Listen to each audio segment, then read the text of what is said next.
guys, welcome to Stacking the Shelves for the last 3 weeks or so. As you can see, I have a companion here who's helping me. I was having a snack and he is the most food motivated cat I have ever owned in my life.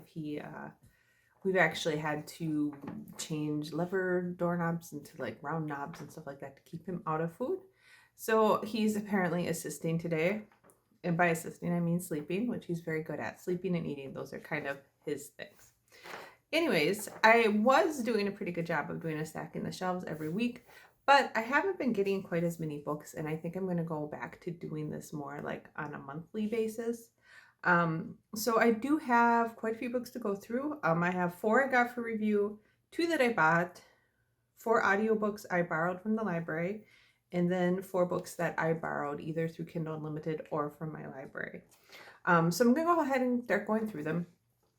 The first book I got for review, and you're going to get like some mini reviews for some of these because a lot of them I've already read.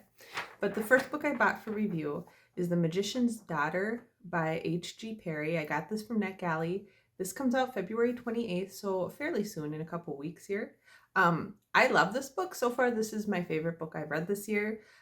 It's about a girl who is raised on an island with a magician. The magician isn't her father, but he's been acting as her father because she washed up on the shore of this island as a baby. She hasn't been allowed to leave the island for various reasons, but when her father, or the magician who's been raising her, leaves and has some issues and comes back, she finds out they need to venture out into the greater world. There's some really interesting world building here and magic and all of that. Apparently my cat is not impressed. So he probably will leave soon. Are you going to leave? Are you going to leave? He's just sitting here purring. Anyways, so it was just really good. I loved how it was written. I love the relationships between the different characters and the magic and the world. It was just a really, really fantastic read. And so far, it's hands down my favorite book of this year. So I would definitely recommend it.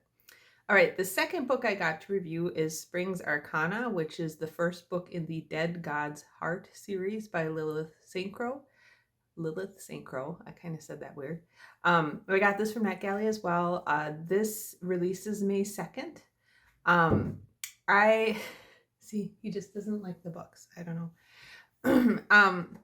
I haven't read St. Crow book for a while. She's been a little bit hit and miss for me, just like she's been writing forever for the last few years. Like some of her series I've really loved, some of them I haven't liked as much, but I was excited to see a new like urban fantasy type series being released from her. So I think it'll be a good read. I hope. I don't know. We'll see. I'm at least excited about it.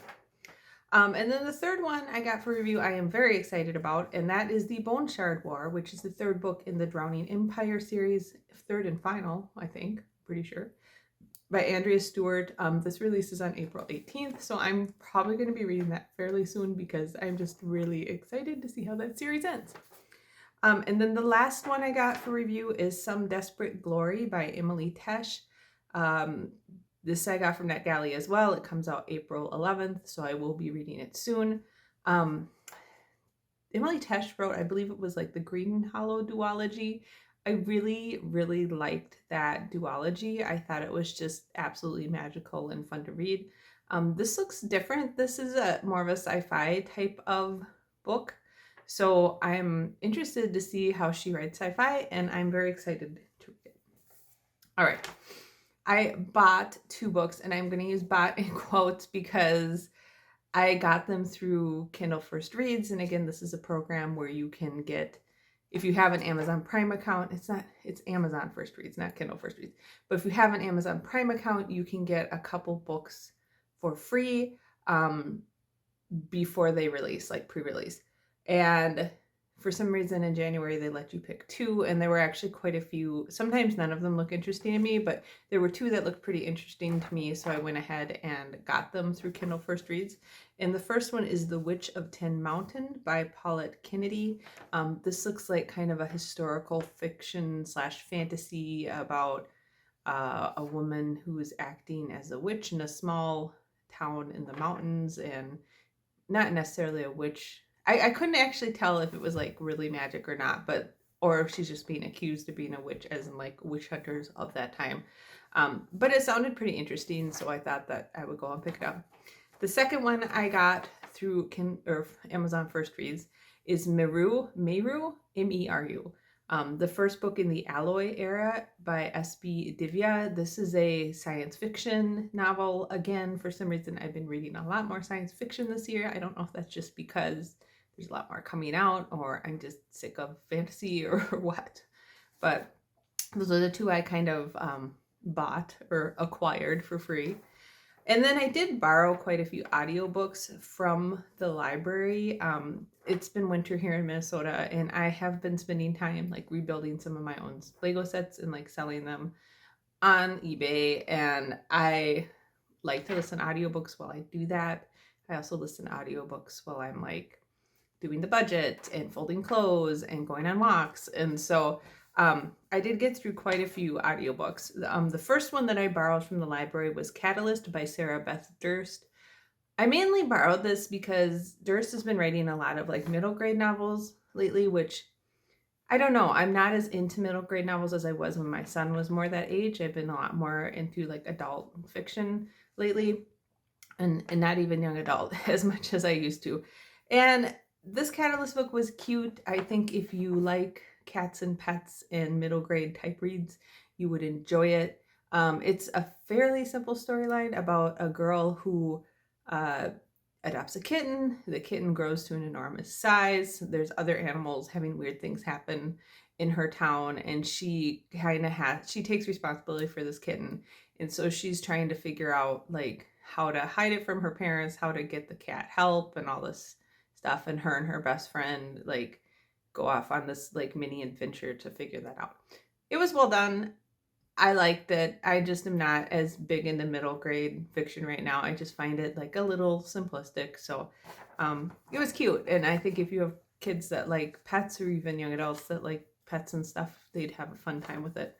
The second one I listened to an audiobook is Sea of Tranquility by Emily St. John Mandel. She has another famous book that I have not read yet, but I wanted to read one of her books. And I actually loved this book. I thought it was really well done. It starts a little bit slow because you're kind of jumping between different times and characters, and you don't really understand why. So it's very like almost like day in the life with these characters, and you're like, why are we reading about this? But it ends up tying together in like a really fascinating way, and I thought was very clever how like all these timelines and characters end up hinged on this one event that happens. So I enjoyed that. And then the next audiobook I read is The Bell Jar by Sylvia Plath. I know these are like some heavy audiobooks here. The Bell Jar is just one I wanted to read for a really long time, and I went ahead and put it on my, like books I want to read this year list, and it was good. It was not like a fuzzy, warm, happy, fun read, but it was well done. It's about a young woman who, super smart, successful young woman who gets a special internship at a fashion magazine in New York. She wants to be a writer, a poet, an editor. And so she takes this internship in New York, and she gets kind of exposed to like life in New York. And, some of the men in particular in this book are not very nice to the women. And through all of that, she just gets very disillusioned with everything, and this kind of starts to kick off this depressive spiral that she goes through. It was interesting because this is supposed to mirror Sylvia Plath's own life, so it's kind of a fictional memoir, so to speak, and it had a very nice afterword that talked about Sylvia Plath's life, which I found kind of depressing, to be honest. So in general, mini review is this one was good. I'm glad I read it. I think it's very well done for what it is. I liked how it looked at mental health for women. I liked how it looked at this very intelligent young woman just going through this depressive spiral and then like climbing back out of it. I thought it was very well done. I found it depressing though. I found it depressing from a number of aspects. Like, our society still has a long way to go with mental health, and just seeing how this character was treated. And she wasn't treated specifically awfully. She was just told like, oh, you need to work on getting better, or, whatever, just get better. It's fine. She was just kind of ignored, I think would be the better term. But the character in the book, I did like how it ended. It was very realistic. It was just kind of depressing. So, that. And the fourth audiobook that I got is very lighthearted compared to the last two, and that is Cursed Luck by Kelly Armstrong, which is the first book in her Cursed Luck series, which is a new paranormal urban fantasy series about a family of sisters who are curse weavers. They can basically unweave or weave curses. So far, I have like 20% of the audiobook left, and so far I've liked it. It's a very generically fun paranormal book. It's based on all their powers and weaving abilities, and all the stuff is based on Greek mythology, so I do like that aspect of it.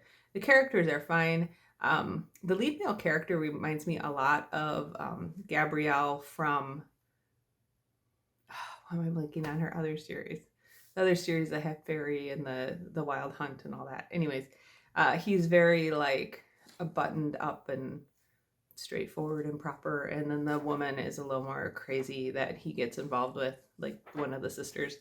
Anyways, so far I'm enjoying it. It's not outstanding, but it is just kind of a nice paranormal fun read. All right, so on to the 4 books that I borrowed. Most of these I borrowed from the library. I did get one from Kindle Unlimited. The first book I borrowed is Legends and Lattes by Travis Baldree. I love this. This was very, very well done. It's been dubbed as a cozy fantasy, and it totally is. It's about an orc who's been a mercenary her whole life, who decides that she just is sick of fighting, and she wants to start a coffee shop in a local town, and it's a town that doesn't know what coffee is.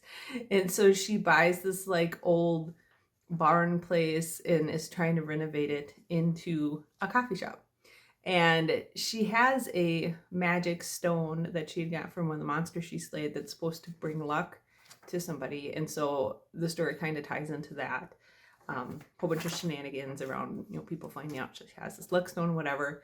Just very fun characters. The whole spirit of the novel is that these like-minded people who are kind of they want to do things that they're not typically supposed to want to do, get kind of drawn together and make this really nice, cozy place for the community to come and be. And it was just a lot of fun. So I'm very much looking forward to the next book. All right. The next one I'm reading currently, and that is the Halcyon Fairy book by T. Kingfisher. I did not realize at the time that this is half of annotations for old fairy tales and half of unique fairy tales retelling that Kingfisher had written herself. So I'm in the first half of it right now, and I'm actually enjoying it a lot because I really like just fairy tales and learning about the history of them. And Kingfisher is covering a lot of kind of obscure fairy tales, and she just put snarky comments in between passages of the fairy tale, so you get to read the original fairy tale and you get to read her snarky comments, which are pretty spot on and hilarious. And then I guess the second book is actually her story collection from Toad Words, and those are unique stories that she has written. So I haven't gotten to that yet, but I'm enjoying it so far. The third one I got from the library is The Spareman by Mary Robinette Kowal. I've been waiting for her Lady Astronaut series to release the next book, but I guess it's delayed, and instead she wrote The Spareman, which is another science fiction book, so I'm going to go ahead and read that. I really enjoyed her Lady Astronaut series, and am hoping I enjoy The Spareman too. Then the last book I got is one I borrowed from Kindle Unlimited, and this is The Ninth House by Leigh Bardugo. First book in the Alex Stern series. I know this has been a very popular series. For some reason, I didn't pick it up because honestly, I read her Geisha trilogy and then the Six of Crows duology, and then the stuff she was coming out after that in the Geisha universe, I just wasn't really that fond of. So for some reason in my head, I thought the Ninth House was part of the Geisha universe, and not Geisha, not Geishas, Geisha, whatever. So I kind of avoided it, and then I was reading more about it, and I'm you know what? I think I should probably pick this up. It sounds like something I would like. So I have that as well. So as I said, that was 4 review books, 2 that I got from Kindle or Amazon First Reads, 4 audiobooks I borrowed from the library, 3 books I borrowed from the library, like ebooks, and then 1 book I got from Kindle Unlimited, which was Ninth House. So quite a few books. Again, I think I read about half of them, so I gave some mini reviews there. Other than that, not a lot. Well, yeah, there is a lot going on here. I think I talked about, so this one will probably post a week after my favorite books of January. In that video, I talked about my son was going to go take his driving test. He passed.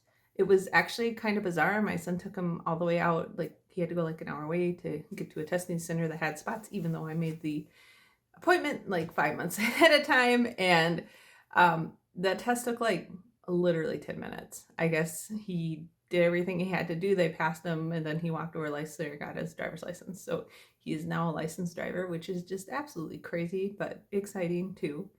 So that's fun. We do have a trip coming up here where my son's school is closed Monday, Tuesday. So we're gonna go to Las Vegas and do a Pokemon Go live event there, which we've never done a Pokemon Go live event in person.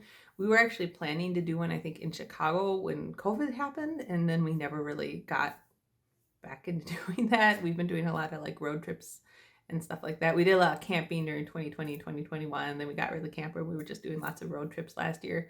So we are going to fly to Las Vegas and stay off strip this time, closer to the park where the Pokemon Go event is going on.